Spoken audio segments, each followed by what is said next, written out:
All Oof, right. it be shint.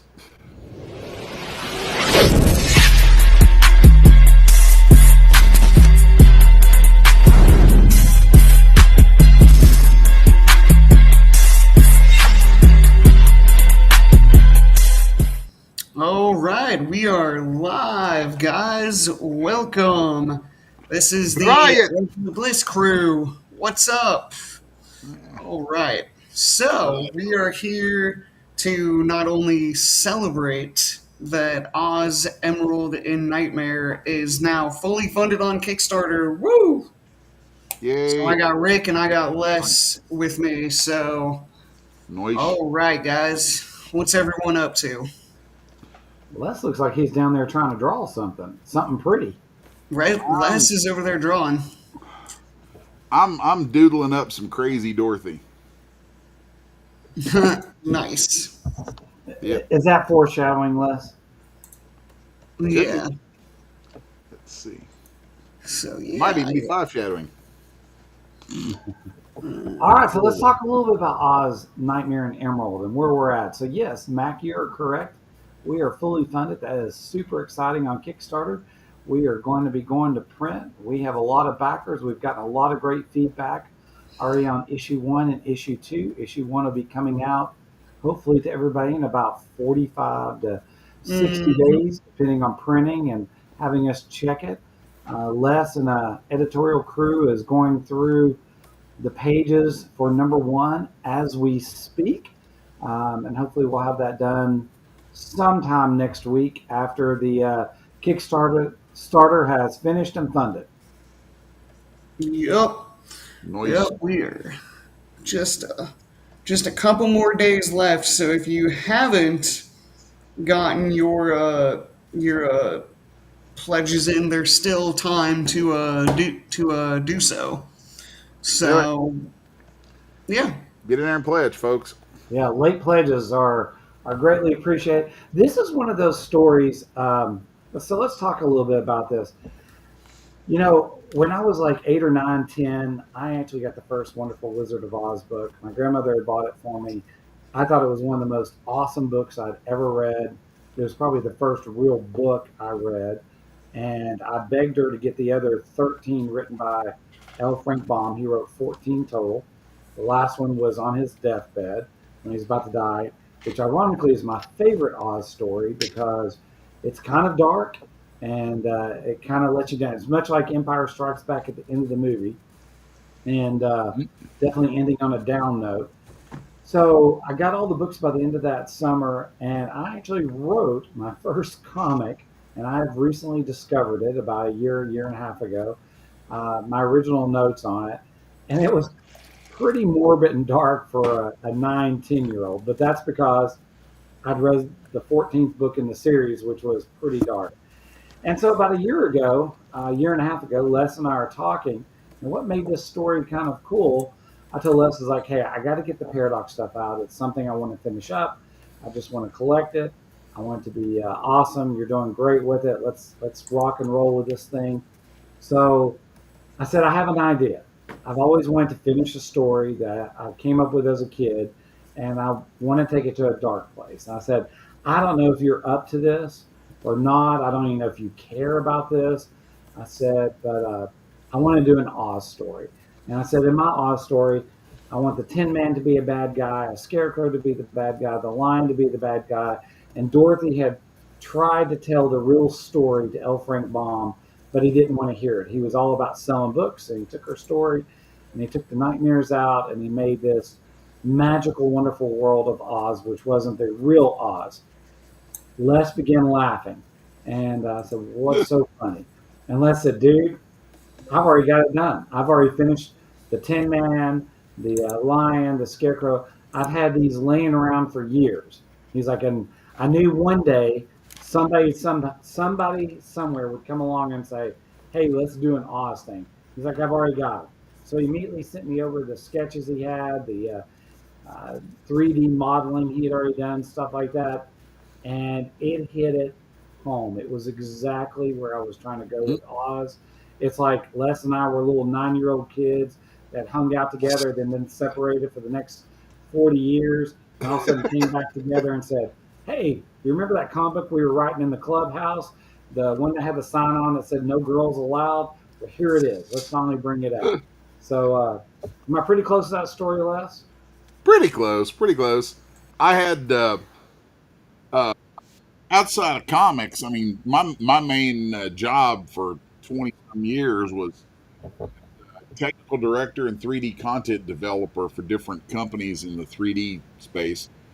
And I've always loved Wizard of Oz. Wizard of Oz has always been one of my probably my three favorite uh, fictional franchises have always been Star Wars, Lord of the Rings, Wizard of Oz. Those three things. And there's a lot of Wizard of Oz embedded in stuff that I write. People don't catch it because of how it's embedded, but there's a lot of things there from like story structure and archetypes and things like that. Um, so, through the years, I had these. Some years ago, I had done a whole set of designs of all the major characters from Oz, and for a variety of reasons in the 3D world, that got shelved, and I sat on that for God, how long? I probably had that sitting on a hard drive for over 10 years. And then when Rick started talking to me about Oz, I did. I was like laughing. I was like, dude, let me show you something. And I start pulling the stuff up, and it's now the designs have been altered. They've been tweaked and all that kind of stuff because originally I was doing them as 3D sculpts and 3D characters and stuff like that, and a lot of like all of that stuff still exists. Some of it, it's funny to me, the stuff that's like very close to my original designs that I had done, and then the stuff that's changed here and there. So it's just it's a very strange thing, to meet somebody and be doing work for them and everything, and then they're like, "Hey, I got this thing I want to do," and I'm like, "Yeah, I already done a lot of it," and so it just turned into a thing and took off. So there's a lot of stuff involved in that I'm real happy to get the chance to do. Yeah, and I think it's like super cool because like obviously Rick had this idea, and then you kind of like came in and were like, "Hey, I already have like some ideas for that. I've already done a lot of the work for it." So it was just kind of like a match made in heaven, for lack of a better word. Um, It was definitely one of those weird sort of, wow, this is like kind of a meant to be thing. yeah, absolutely. And like, so Les, for you specifically, like, what was kind of the approach that you took to when designing the style of these characters that everybody knows and loves, and kind of taking that ultimate horror take on them? Like, how did But you kind of come up with the designs for each of them? well, it started out, from all of these 3D characters that I had built. I had models and sculpts. They were all textured. I mean, these were all fully animatable, which is where a lot of the pieces going into animation promos and stuff that we have actually comes from. There's a frightening amount of 3D stuff that goes into the animations and stuff that I turn out, because that's what I did forever and a day. But so the probably one of the most fun parts of it for me was that you know uh, those designs were intended for 3D for animation, and going to comics, I'm like, if you look at my 3D work and you look at my comic book work, you can tell it's the same guy doing it. You can absolutely tell. You can look at a sculpt of mine or a 3D print or something like that of something of mine, and you can tell who did it. Um, but there's still little differences and there's still little nuances of doing things, of drawing characters in comics that is, what's the way to put it? When you're doing stuff that's 3D, Once you build the model, you're pretty much done. You've got that, and then you're posing it and animating it, posing it and animating it. But it's probably not going to change a whole lot. I mean, you can tweak it and do stuff to it and make additions. You can do that, but it's probably not going to change near as much as things. It's not going to have as much stylistic fluidity as things do when you're drawing them by hand. And that was really freeing. And that's something that's been really freeing for me over the last couple of years since I migrated from, like say 3 years ago, my work was probably 90% in the 3D space, 10% in comic book space, and now that's exactly flipped. Like about 10% of what I do these days has to do with 3D, and 90% of it's comics.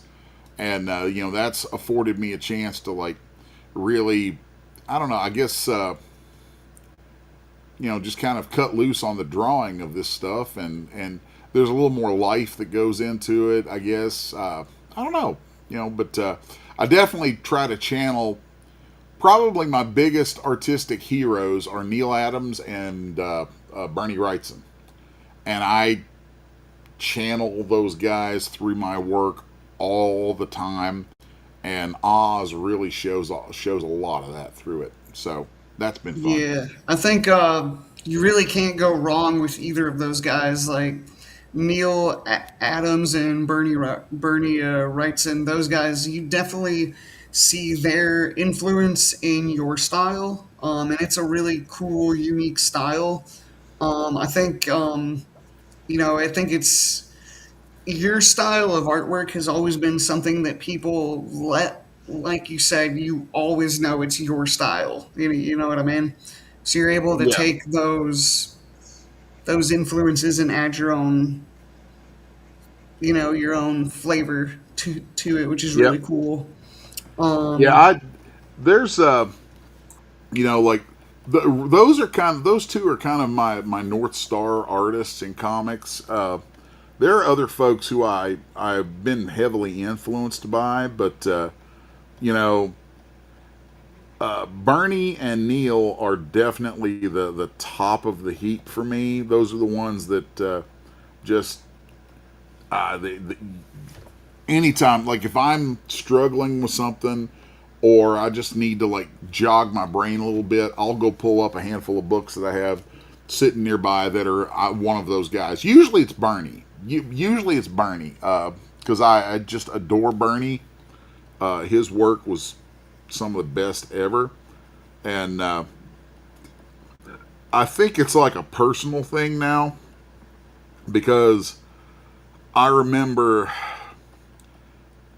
there were times when I've been told, I think I was told a few times by some editors in the past that I needed to get away from Bernie's style. That I needed to get away from showing so much of the Bernie and the Neil type stuff and showing the so much of the cross hatching and the line work and all that kind of stuff.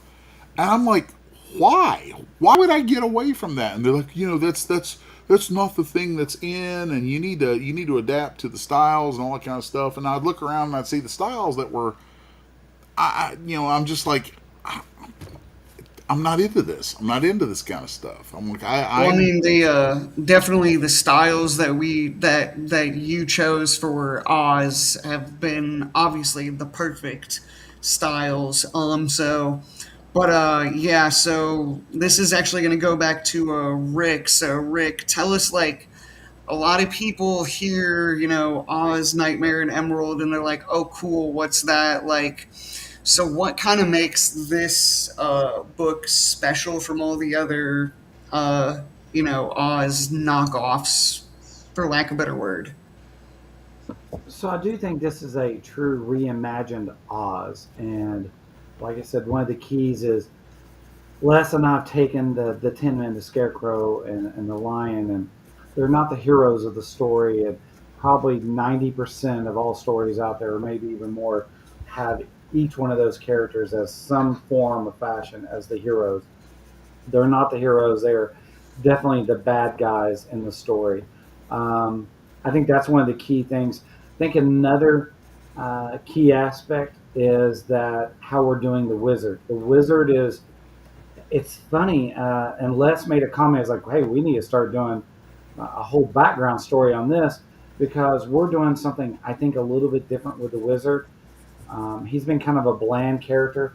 If you are a true Oz fan, you know that the male characters in Oz have always been kind of pushover knockoffs.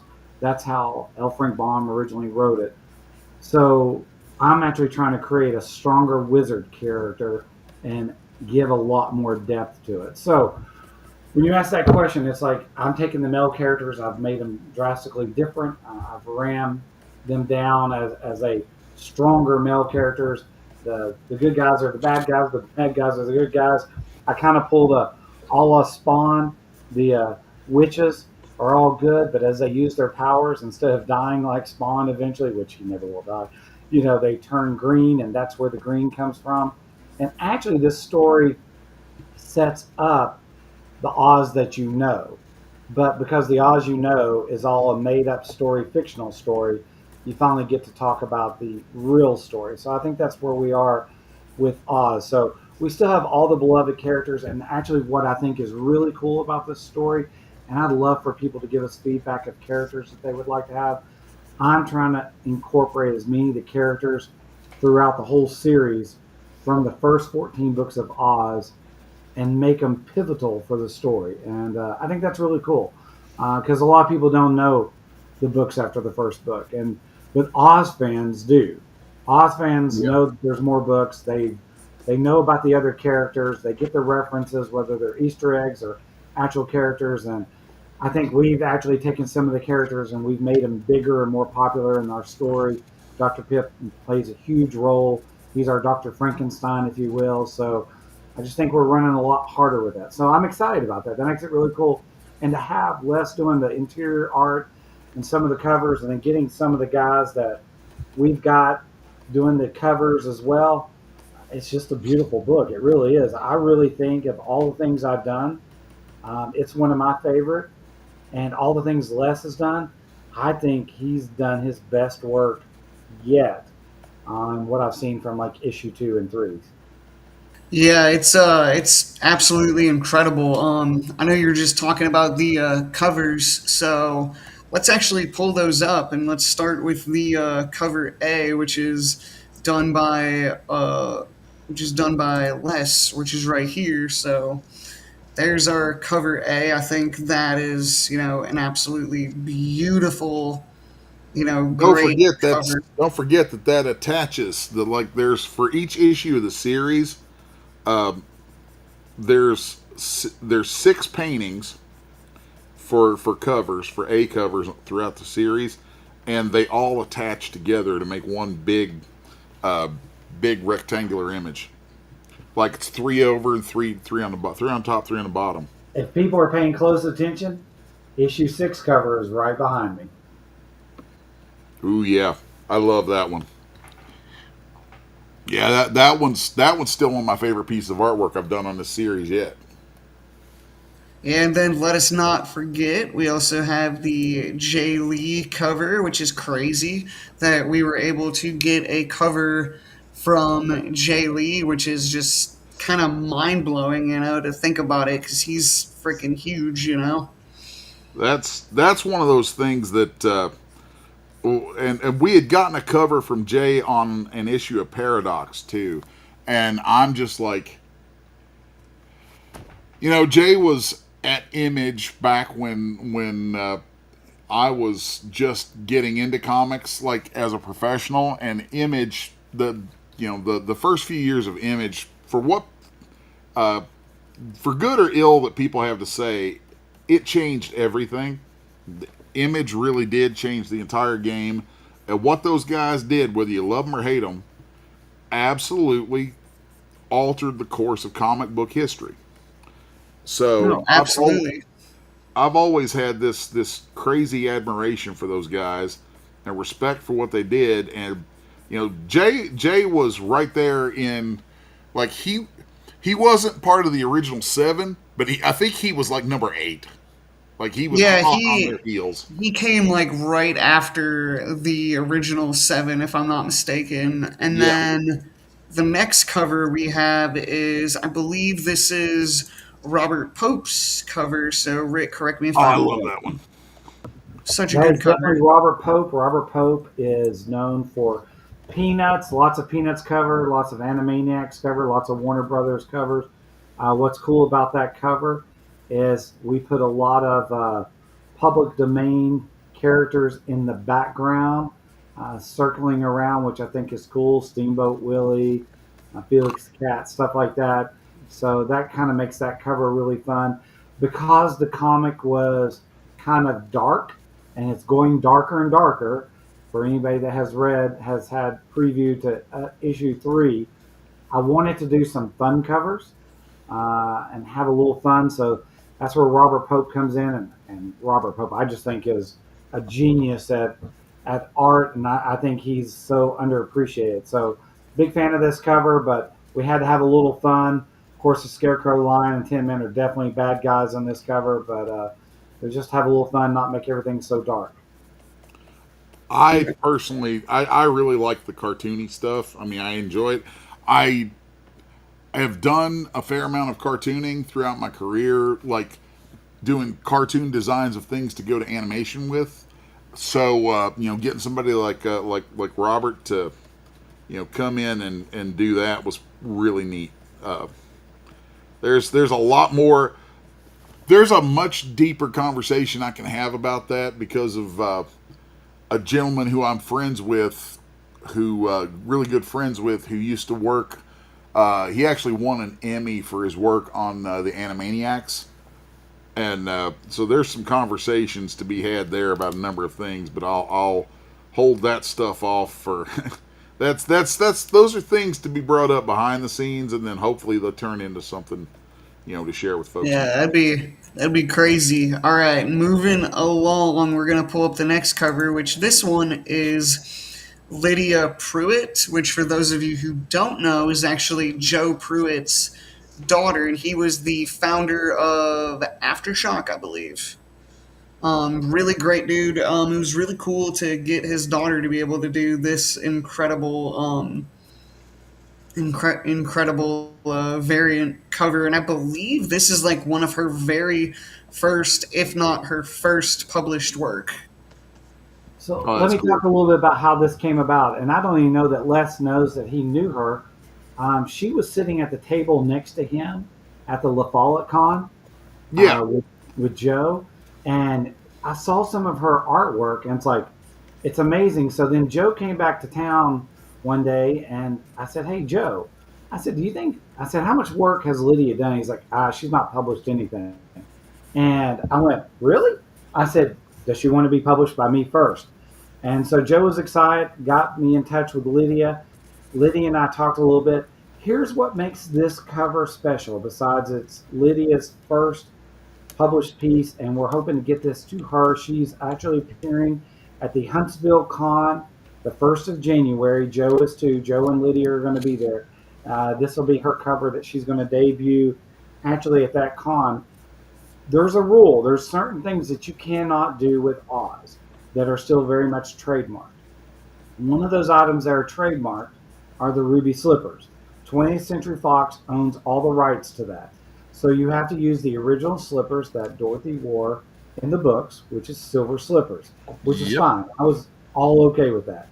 What Lydia did, if you notice, she was determined to put ruby slippers in somehow. So she took a scene and a bloody, I forgot what weapon is in Dorothy's hand, is bleeding all over the silver slippers, Yeah, which gives you a shimmer of the ruby slippers. Yeah, it's absolutely incredible. it's a slick Yeah, a way to lot of do that. people don't actually know that the reason it was a ruby slipper was exclusively due to I believe it was MGM Studios. They thought that ruby would look better on film, which obviously it does. It Yeah. pops. So they changed Well, it from silver to ruby. Um, back then, because of the material that the film was processed out of. I mean, it was there was I think there was silver nitrate involved in the chemical processes. It actually made it so that things that were, I mean, and silver nitrate has nothing to do with whether the stuff was actually silver, whether the stuff being photographed was silver or not. But I could be wrong about the chemical. But it made anything that had a highly reflective surface did not photograph well back then at all because they didn't actually photograph in color. The photography was done in black and white, and then it was colorized after the fact. And it made production an absolute headache. I'm kind of a walking encyclopedia of like film industry, goofy trivia type stuff and production related trivia because I worked in that business for a long time. But yeah, they they actually did screen tests of silver slippers, and it just wasn't going to work, and that's why they went with ruby. That's really interesting. The next cover, Rick, you're gonna have to tell me who the artist is on this one because I am totally blanking right now and I feel terrible about it. That is Nicole Broom. She is an artist. She lives in Florida. She can draw some pretty ladies, and I approached her at MegaCon probably about a year ago. I love a lot of the covers that she does, a lot of the pinups, but Nicole Broom, she that's her Dorothy version. She's got monkeys in the background. Dorothy is in a cell, a prison cell. That's a little bit of foreshadowing as well. Um, and like I said, I love the monkeys in the background, but Nicole Broom. Nice. Right, like you said, Nicole Byrne. Okay, I just could not remember that for the life of me. And then we also have another cover done by Les. This is our sexy cover. So Which one? it's funny. I Oh, have the to tell whip. something. There's a person named Ashley Bertram, and Uh, Ashley is actually a big follower of Les's. well, And Yeah, Ashley's awesome. Ashley's actually been my personal assistant off and on for a while. Ashley so, is awesome, like doing the stuff that she does, and she kind of took on that role because she was a big fan of my stuff, and yeah, super cool having her around. so Ashley said the funny thing about this cover, and it is a sexy witch cover. It's a beautiful cover. Les did an awesome job on it. I got it from him at last FrankenCon. But the funny thing is, Ashley just recently told me, she's like, Rick, I just want to tell you something. I want the inside track on something. And I went, what do you want the inside track on? And she said, if that cover right there ever goes for sale, that's the one I want to buy. She's like, you don't let anybody else bid on it. You don't let anybody have a chance at it. She's like, Uh, that is one of the coolest covers I've ever seen. I don't know if Les knows that or not, but that was a recent conversation between Ashley and myself. that's funny, man. I'll have to keep that in mind. I've got the cover. It's mine. Oh crap! You did get that one, didn't you? Uh Oh yeah, that's funny. There's also we also have a Sam Payne cover, but is not showing up on my thing. So much love to Sam Payne. Sorry, I don't have your cover up right now because I can't find it at the moment. But yeah, Sam Payne is another one who has another a great cover. He also did a cover for Moonblade. Some people don't know that, which was Brad's book that came out a couple months ago now. Um, I bet if you give me a second, I've got Sam's cover sitting here. I know I okay, do. okay, No, Les. Yeah, I just see. I can't. It's not in the folder that it should be in. Let's So see. there it is. There it is. Here, I can add it in. Oh, did you find it? Yep, there it is. Cool. All right, good deal. Boom.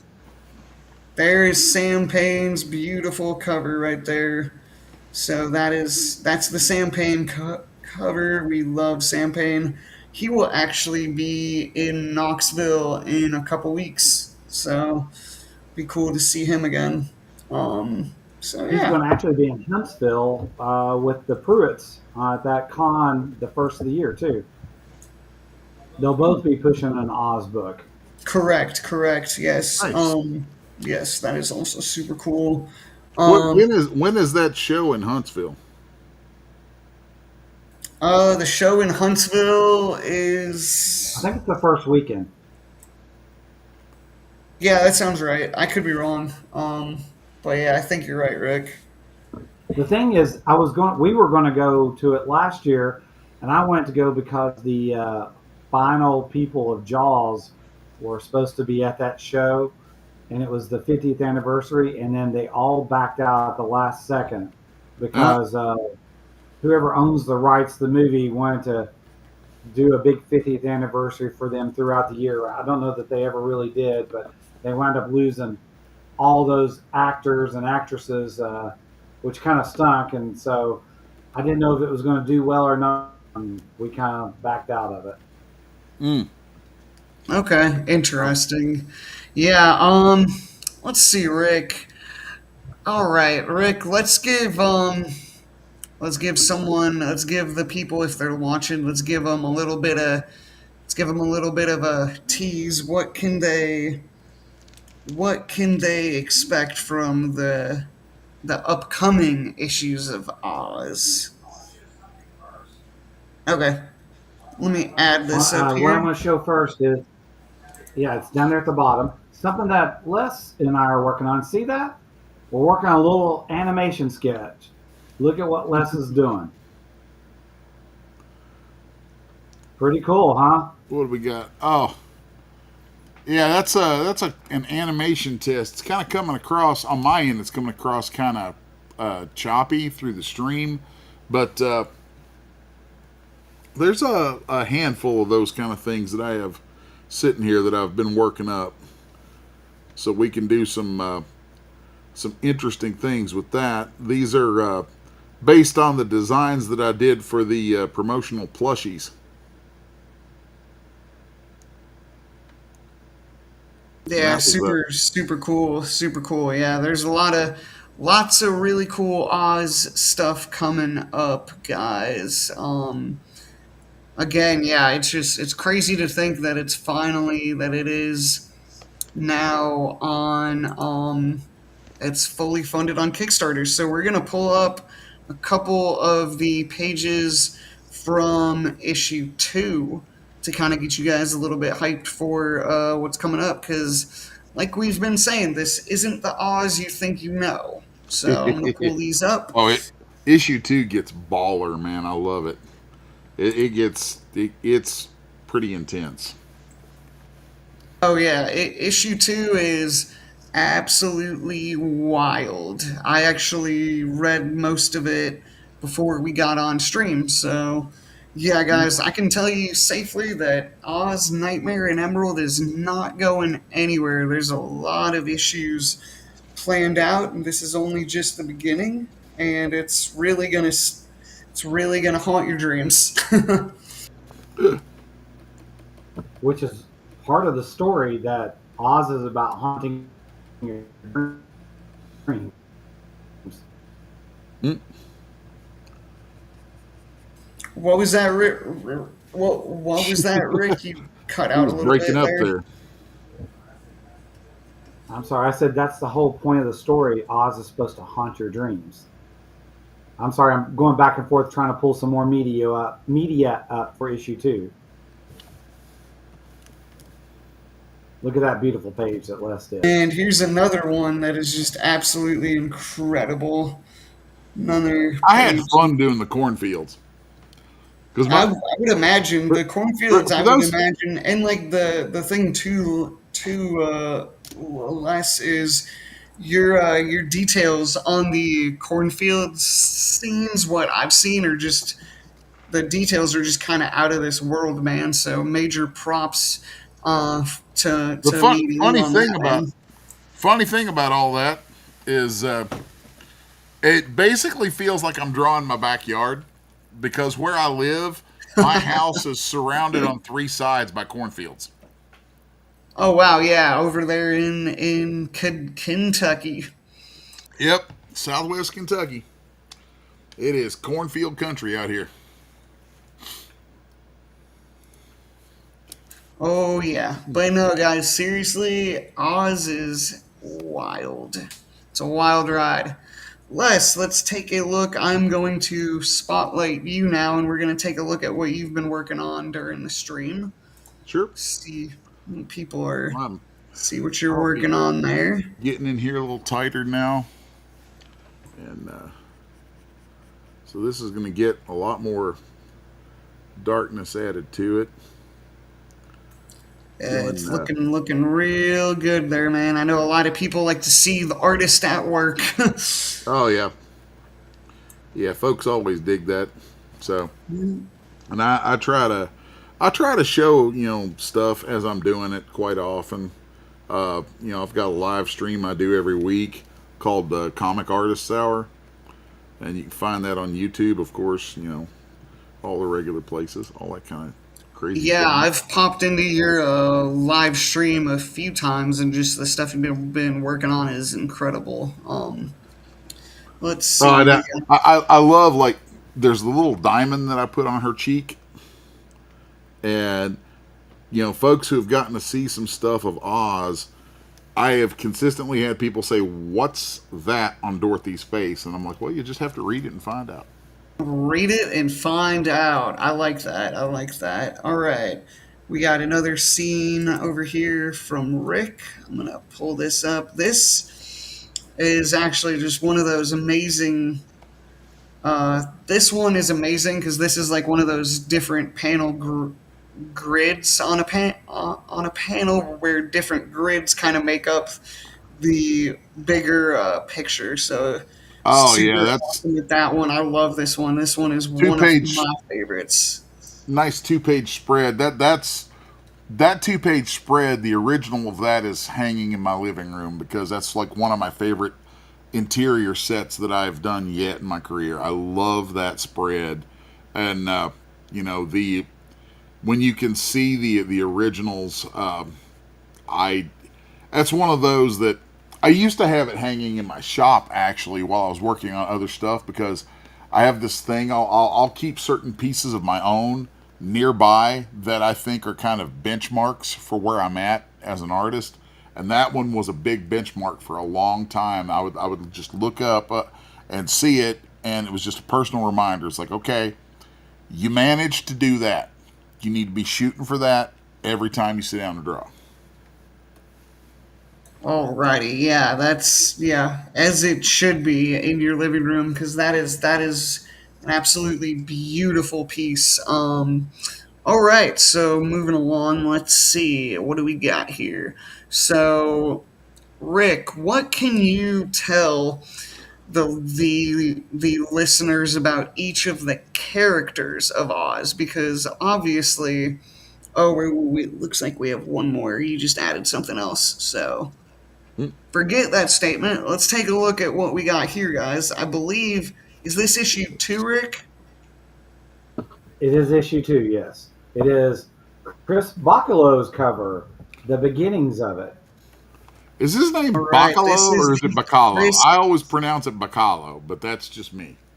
I don't know if I've got it wrong or not. I'm probably wrong.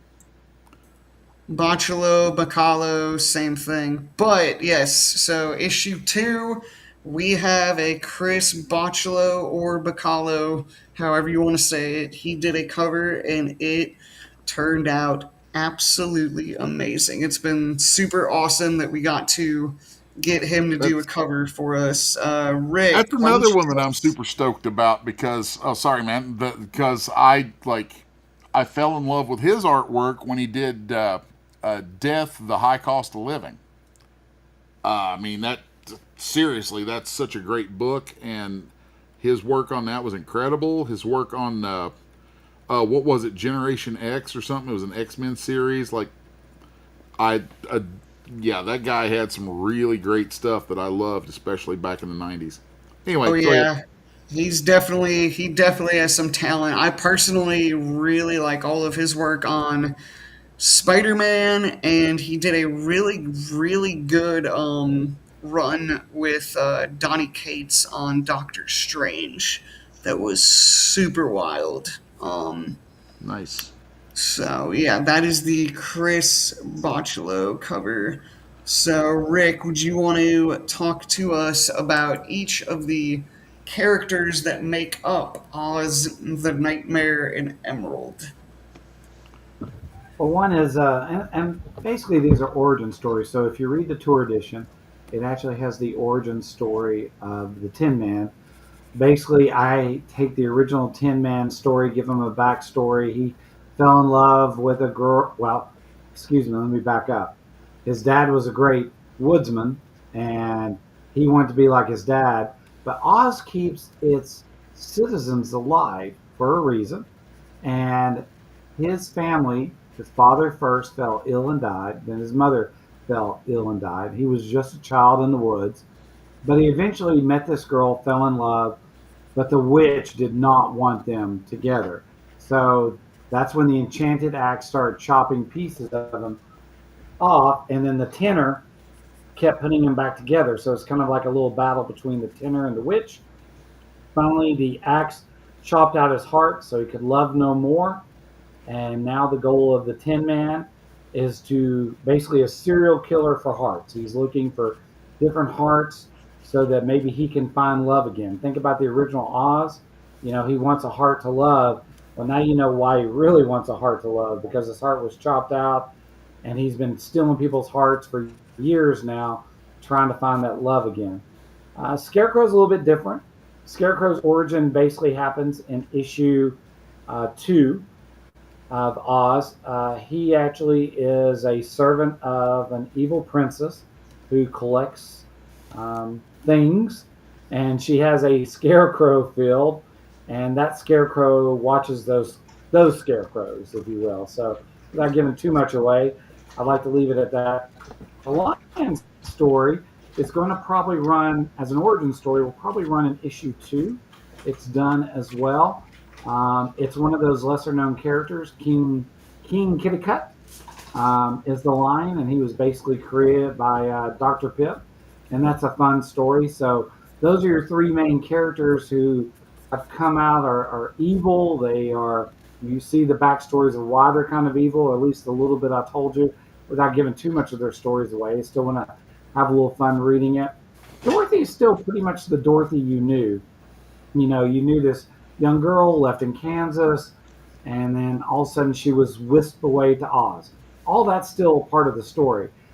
This story, where it deviates quickly in issue 1, though, is that's when you find out that she wrote the original story of Oz, and L. Frank Baum changed that story. That's one of the big changes. And then Oz #1 opens up a scene where Dorothy basically answers the door, falls to her knees, and says, "I thought you were dead. You do not know who's at the door." And that's what starts our story off in pacing, and you start finding the history really quickly of what's going on and what has brought it all together. But Oz, the wizards, there was a wizards' war, and during the wizards' war, the wizard had to leave, and Oz has fallen to Odom. Odom is not one of the original wizards, and she is destroying Oz. She feeds on the dreams and the hopelessness of children. And the road to Oz is built, its mortar is the blood of children, and bones are hidden underneath the brick. Yes, definitely a lot of the characters you know, some you don't, and the ones you know, you still kind of don't. You know what I'm saying? So it's definitely, if you're an Oz fan, this is definitely like right up your alley, especially if you're a horror fan too, because like guys, this stuff from everything Rick has shown me and told me, like this takes some really really dark turns. And yeah, I think it's just it's a really really great, it's a really great great story. Let's check in with Les over here. I'm gonna put him on a spotlight and see how the art is coming along, and then after that, Rick, is that the is that the trailer that you just put up there? It is a trailer. Thought it'd be great for everybody to see. Plus, it's got a Okay. great intro, gives a great background for everybody. So when we can play. It'd be awesome. It's Mm. on the Resolute Bliss website, www.resolutebliss.com. It's also obviously on the Kickstarter website as well. So that is still open for many days. But I do think it's a beautiful video that Les did, and he's working on our video for number two right now because number two is not that far from being put up. We're going to finish this out, make sure it's fulfilled, and then number two is going up. Yeah, let's go ahead. I'm gonna pull the trailer up, and we will all take a look at that. So.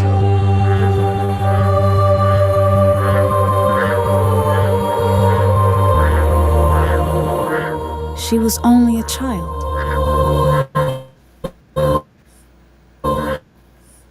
too bright to be real, and too dark to survive.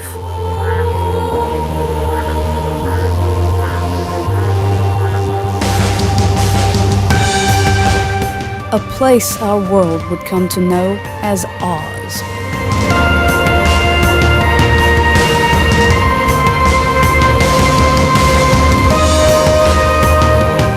The yellow brick road is real, and its mortar is blood and bone.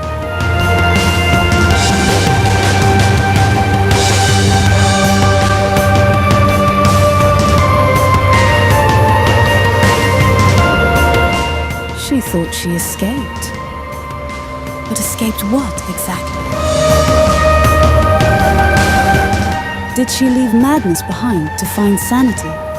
Or flee sanity to find a cycle of madness? She was told it was all a dream. He wrote it down as stories for children. But the truth has a way of clawing its way back to the light. Oz will always find her. This is not the Oz you remember.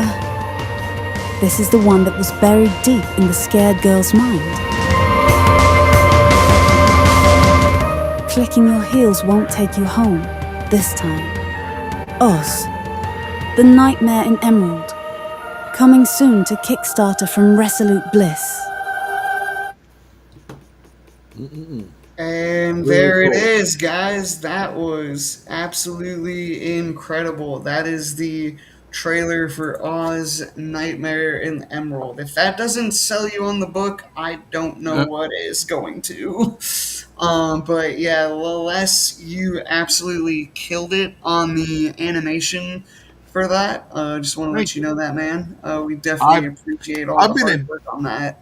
I've been enjoying doing all these animated trailers because you know I worked in animation for 20 some years, and there's a when I kind of migrated back to comics 2 years ago after my hospital stay and everything. I ended up, it was very strange how that happened, how I ended up coming back to comics. And there was a period of quite a few months where I honestly thought that animation was just behind me. I was like, well, okay, that was great. I did that for a couple decades. I'm probably not doing that anymore, which is cool because comics are my first love. And we ended up having conversations and stuff. And I'm like, let me take a stab at some stuff here and see what we can do. And of course, with Oz in particular, I have, like I said, 3D assets that the characters are somewhat based on, and then I could alter that and build that and use all kinds of tricks and techniques that I've used for decades. And it was a blast. That was cool, and it's been fun to be able to kind of bring that stuff out and use it again. Yeah, well, you've absolutely been knocking it out of the park with all of the stuff you've been doing for us on the animation and, of course, the art side.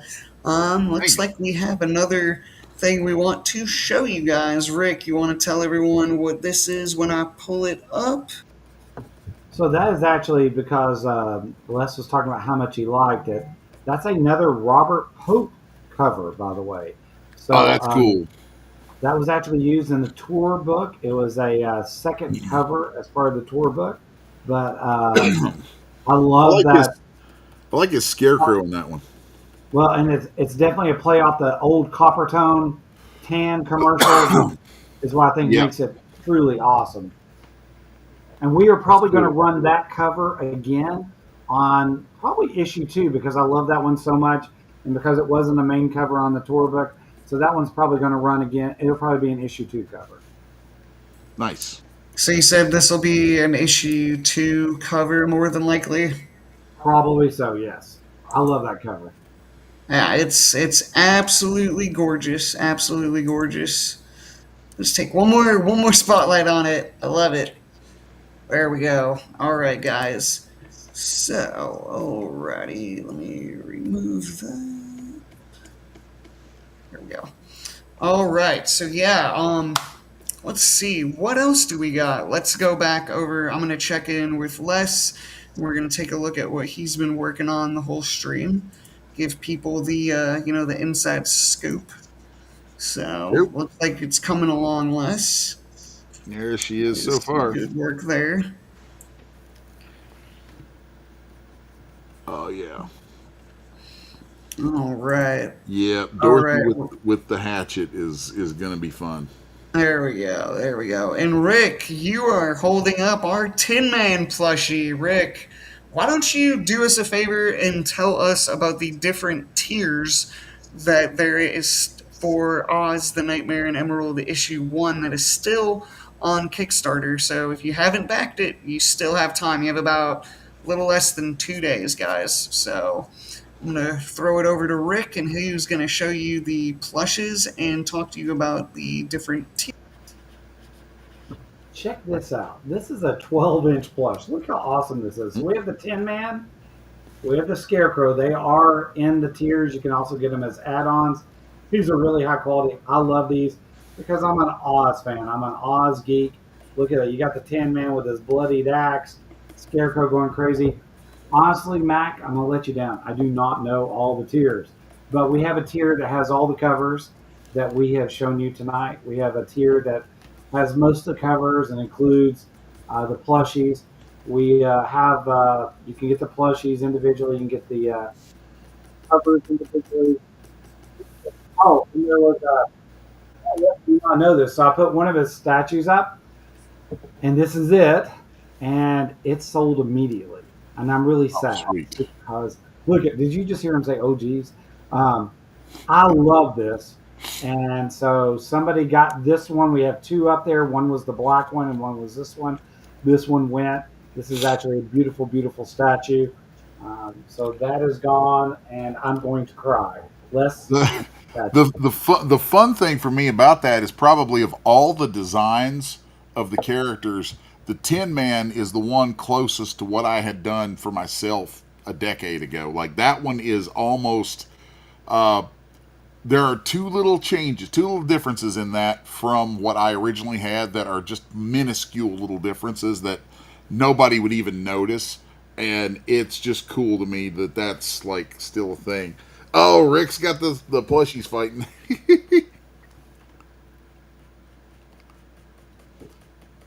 Kick it over to Rick, Mac.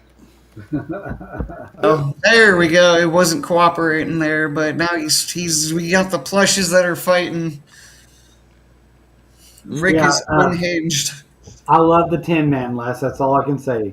I love the Tin Man. I actually love these characters.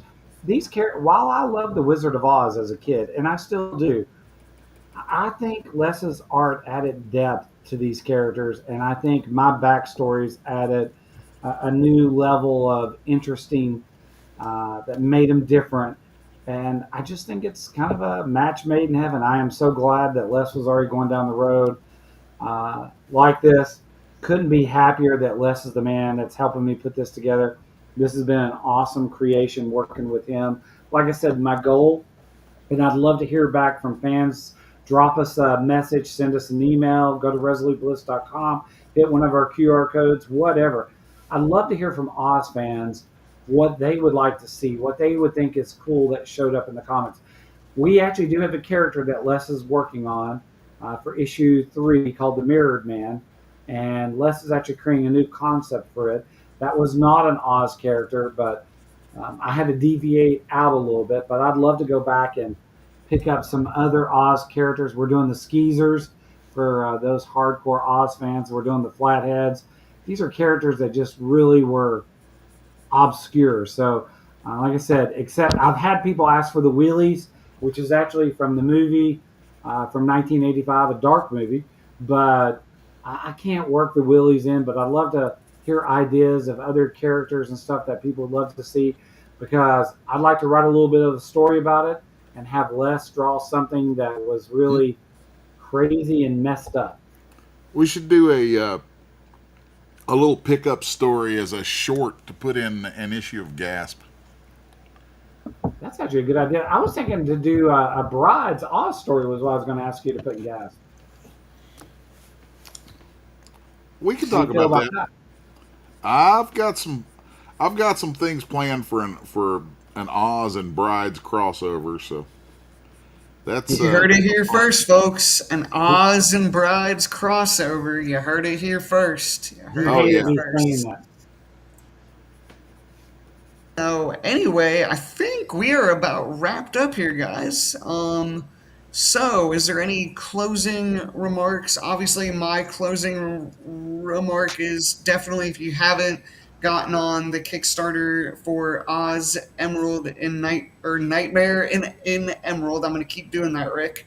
Um, be sure to go in there and get your support in. Get one of the tiers. Get all the covers. Get there's so many different things you can do with the tiers. We just have a tier for every price range, so nobody is priced out.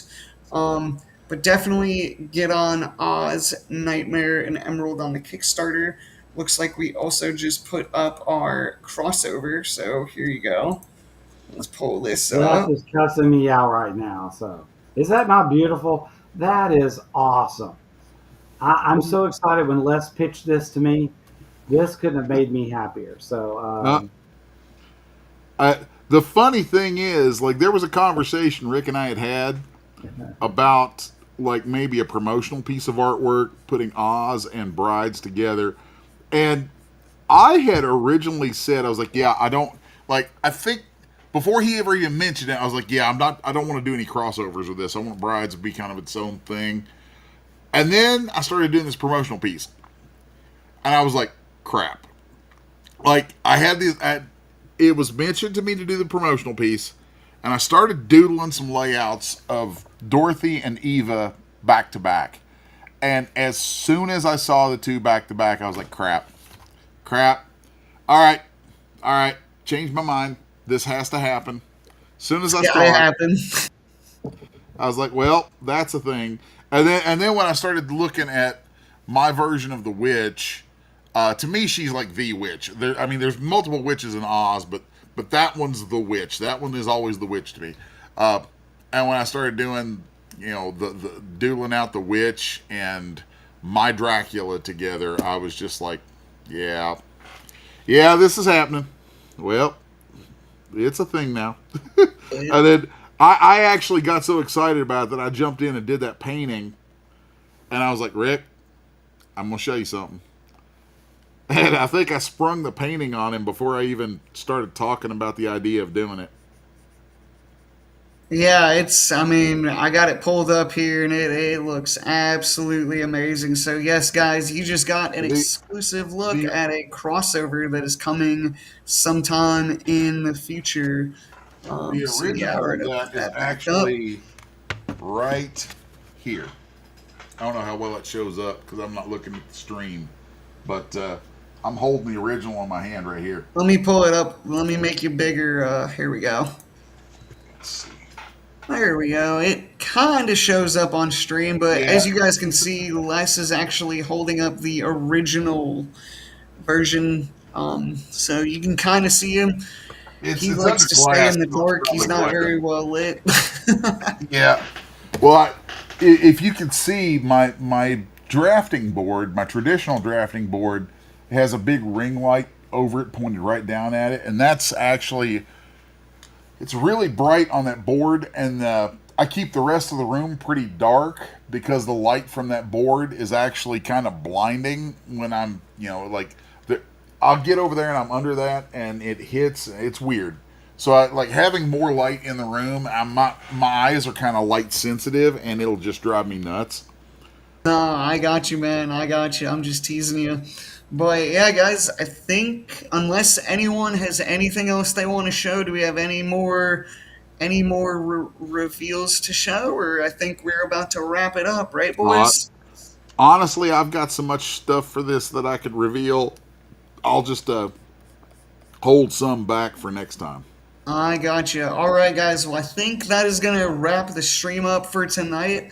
So, as we said before, Oz the Nightmare in Emerald is still on Kickstarter as we speak. There's little less than 2 days left. Probably like, I'm guessing we're probably around the 40-hour mark right now. I just looked at it on my phone. We are above our funding goal. We're getting close to that 4,000 range. So it's just a couple bucks short of 4 grand. So guys, thank you to everyone who has became a backer so far, and thank you to everyone who will become a backer.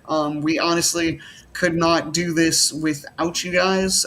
So Rick, Les, do you guys have anything else you would like to say before we get on out of here? For me, I just like every time anybody supports one of the books that I'm working on, you guys are helping me, continue living a dream that I've been able to live for a very long time, and it just contributes to it. So, it's been an interesting couple of years with me coming back to comics full time, and people like yourselves supporting projects like this and doing the Kickstarter thing and all that are what have made this possible for me. So, thank you. And the only thing I have to say is thanks for everybody's support. Love Oz. It's a dream come true for me to actually be able to put it out. I'm a lucky guy. I found the right guy to do it with, and pretty proud of this creation. Pretty proud of what we put together, and I'm excited for issue 6. To be honest. All right, guys. On that note, we are going to get on out of here. So thank you guys once again. And remember, Oz the Nightmare in Emerald is on Kickstarter right now. We will see you guys next time. Peace. Later, folks.